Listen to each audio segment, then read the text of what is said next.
المكان هنا اصلا مليان تعابين وعقارب، ربنا يستر بجد نعرف اصلا نخرج من المكان ده. ده للأسف الشديد باب من أبواب القاهرة الفاطمية التاريخية وعمره 1050 سنة. ده واحد من أبواب القاهرة الشرقية، الأبواب الأصلية اللي لسه متبقية عندنا هنا. الباب عمره حوالي 1056 سنة لحد النهاردة، وبشكله الحالي عمره حوالي 940 سنة بالشكل اللي ورانا ده. عصر الخليفة المعز لدين الله الفاطمي اتبنى الباب ده سنة 969 ميلادي 358 هجري على ايد القائد جوهر الصقلي في الوقت ده. الباب اتبنى علشان يبقى باب حربي ويبقى يحمي الناحية الشرقية للقاهرة الفاطمية في الوقت ده. كان معمول بحجارة زي ما احنا شايفين كده، حجارة حربية. الباب كان هو احد الابواب الشرقية، وكان في باب تاني جنبه اسمه باب القراطين. بنتكلم ان بعد كده بحوالي 120 سنة جه بدر الدين الجمالي اللي هو كان الوزير الفاطمي في عهد الخليفة المستنصر بالله، وقرر ان هو يوسع القاهرة شوية حوالي 30 متر في كل الاتجاهات، ونقل باب البرقية من مكانه القديم اللي كان ورا شوية حوالي 30 متر، جابه في المكان اللي هنا ده عشان يتغير اسمه في الوقت ده ويتسمى بباب التوفيق.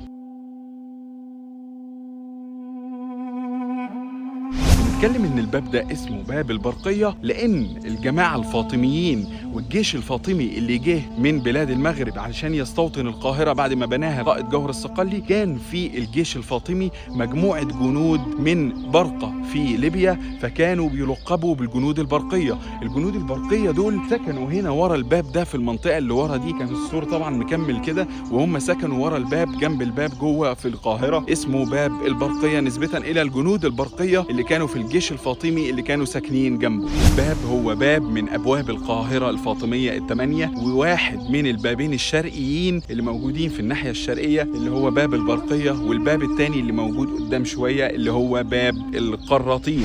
الباب ده طور بعد كده في عصر صلاح الدين الأيوبي سنة 1176 ميلادي، لما قرر إن هو يطور أسوار القاهرة الفاطمية القديمة ويعمل سور كامل يحيط بمصر كلها. ساعتها طور هو باب البرقية وأعاد بناؤه تاني وترميمه واستعماله. نتكلم ونتنقل بعد كده لعصر المماليك وخصوصا الظاهر بيبرس. كان ده آخر نقطة في القاهرة، وكان السور مكمل كده وكده، وكان اللي بيخرج بره الباب ده يعني المكان اللي أنا واقف فيه ده ساعتها كان خارج القاهرة الفاطمية، وكان الباب ده بيدخل للداخل. بعهد المماليك وخصوصا الظاهر بيبرس كان المنطقة الفاضية اللي حوالين الباب اللي أنا واقف فيها النهاردة دي هي عبارة عن صحراء فاضية وساحة كبيرة متسعة، فكان بيستخدمها لأعمال التدريب والفروسية في الوقت ده.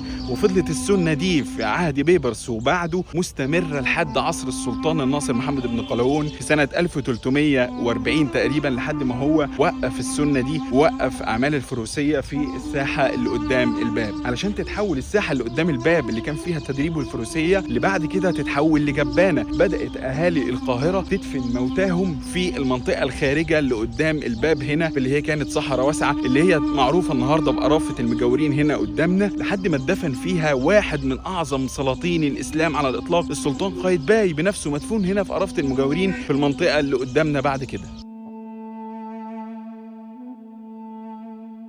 نتكلم ان بعد كده طبعا بقى في مقابر قدام الباب، وبقى في مباني بتتبني وناس عايشه قدام الباب، فبقى الباب يعتبر في وسط المساكن. فالباب فقد وظيفته او مهامه الوظيفيه اللي اتبنى علشانها، وهي المهام الدفاعيه، وبدا للاسف ينهار مع الوقت ويهمل لحد ما وصل للشكل الحالي اللي عليه دلوقتي. بنتكلم ان سنه 1998 في الاعمال اللي كانت بيقوم بيها مؤسسه الاغا خان في تطوير حديقه الازهر اللي ورانا هنا، كانوا بيحفروا وبينظفوا في الارض علشان يمهدوا لبناء حديقه الازهر. لقوا اجزاء من سور القاهره الشرقي موجوده، وساعتها اكتشفوا الباب ده في المكان اللي ورانا، وتم تنظيف المكان والحفر حوله زي ما احنا شايفين كده في المكان اللي ورانا ده، علشان الباب يظهر بالشكل اللي موجود ورا ده. احنا بنشوف هنا اهو الباب، هنا بنشوف النص الفاطمي الاصلي الانشائي للباب اهو في المكان ده